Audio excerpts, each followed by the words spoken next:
first released in the 2018 model year, the VW Atlas easily met the expectations of buyers in the three-row SUV segment. It was a large box with plenty of space inside and enough features for family use to please both children and parents. In 2024, the VW updates the Atlas once again. There is already an update for 2021, and this latest update aims to improve the interior of the SUV to catch up with the Koreans. The interior changes are effective on a first impression basis. The materials are far nicer than before, with fewer hard plastics and more stitched leather bits and soft-touch materials on the dashboard. VW also added quilted leather upholstery on upper trim levels, and there are multiple trim options available such as wood, brushed metal, and carbon fiber look materials that add some much-needed texture to the door panels. And the Atlas remains one of the roomiest three-row SUVs you can buy, with a generously sized second row available with either a three-person bench or captain's chairs and a two-place third row that's habitable for adults.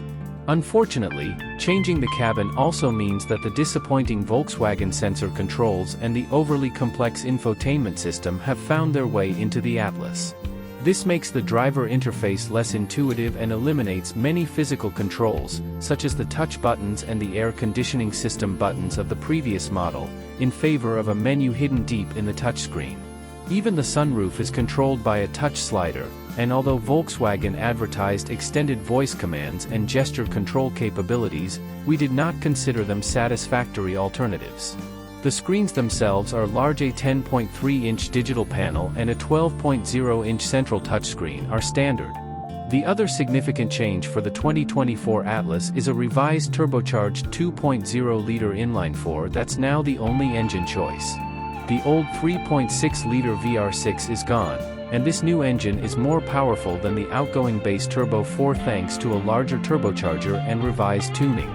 Its 269 horsepower and 273 pound-feet of torque are adequate if not class-leading, and it retains a 5,000-pound towing capacity and offers improved EPA-estimated fuel economy of between 20 miles per gallon and 23 miles per gallon combined, depending on trim level and whether you choose front or 4-motion all-wheel drive.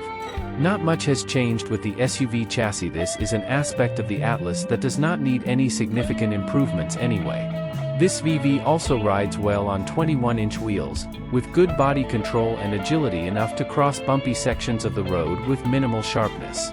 The steering wheel is fuzzy and you feel the weight of the Atlas if you press it in corners, but it is as comfortable and balanced as the family bus would like to see. The 0.84G slip indicator is a solid grip for the three-row UDA, and our 170-foot test car's braking range at 70 miles per hour is slightly better than the previous Atlas models we tested.